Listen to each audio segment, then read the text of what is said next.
Et c'est là où on vous dit dans Genèse chapitre 2, verset 7, que Dieu, Yahvé Adonai Jéhovah, Elohim, a fait l'homme du limon de la terre et non de la poussière. Et ce limon qu'il a fait, son corps physique visible, c'était noir. C'était noir donc pour vous montrer que Dieu a fait un homme noir au début de la création.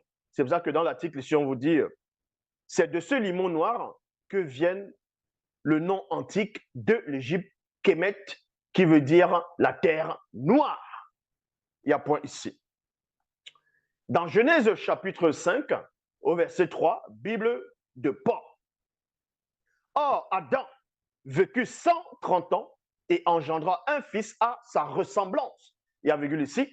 Mais selon son image charnelle. Il y a virgule et il lui donna le nom de Seth. Donc, Adam, selon les Bibles classiques, a été fait du limon de la terre. Et le limon, comme j'ai montré ici, vous pouvez aussi vous renseigner, vous vérifier, le limon est noir.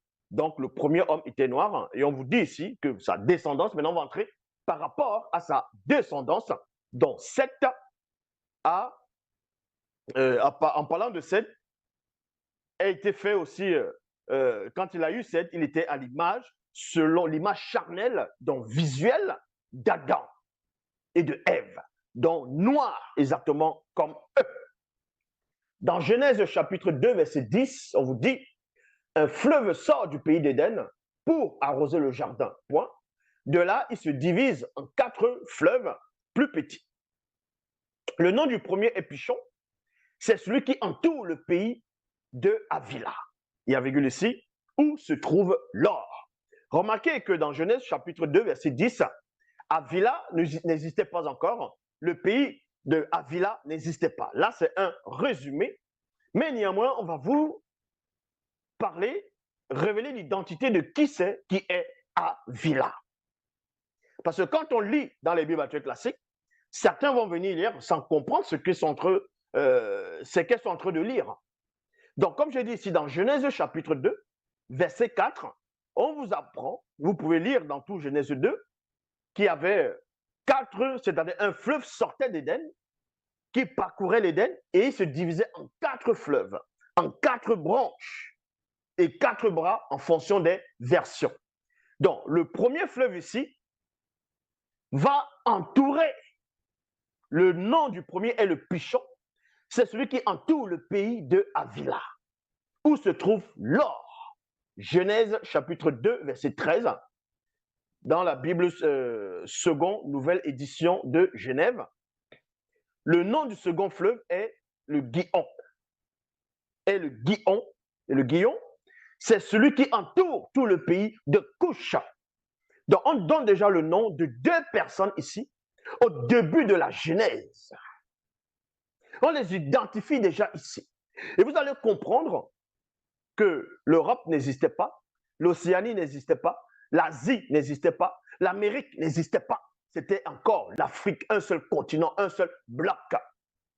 Et l'identité de ces personnes qu'on donnait ici, ce n'était pas des métis, ce n'était pas des Arabes, ce n'était pas des Blancs, c'était des Noirs.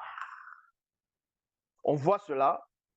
Mais avant cela, on va aller pour montrer dans Genèse chapitre 2, verset 13, qui était Cush, selon d'autres versions, Grande Bible de Tours.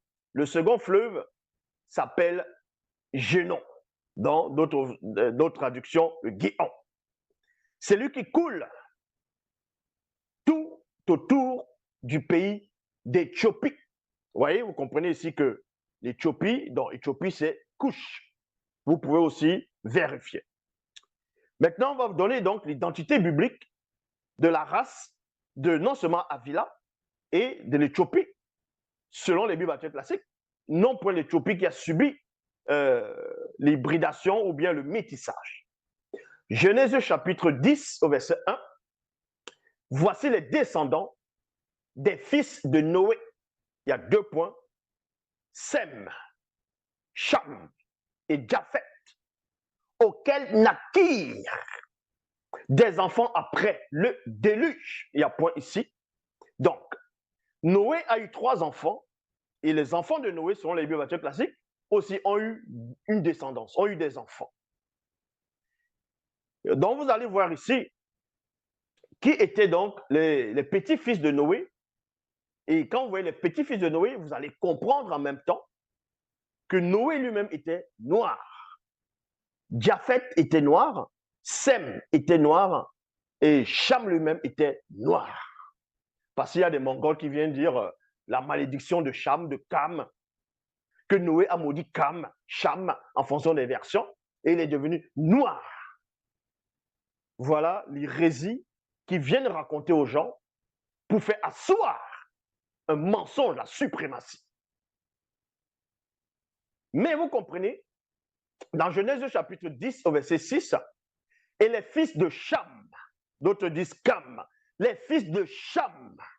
Et vous voyez que Cham était un des fils de Noé. Selon le classement, il est le deuxième fils de Noé. Donc, si Noé est blanc et que sa femme est blanche, exactement comme ils vont dessiner les photos, comme dans la coutume, ils ont l'habitude de faire, un blanc ne va pas donner naissance, un blanc et une blanche ne donneront pas naissance à un enfant noir. Est-ce que vous comprenez? Ça ne donne pas naissance à un enfant noir, à moins que cette blanche, cette femme, aurait eu des rapports sexuels avec un noir. Mais le contraire est possible. Donc, si Noé était blanc, selon qu'il veut faire croire aux gens, et que sa femme était blanche, selon qu'il veut faire croire aux gens, dans ce cas, aucun des enfants de Noé, même avant la soi-disant malédiction, ne peut à aucun moment être noir s'ils sont blancs.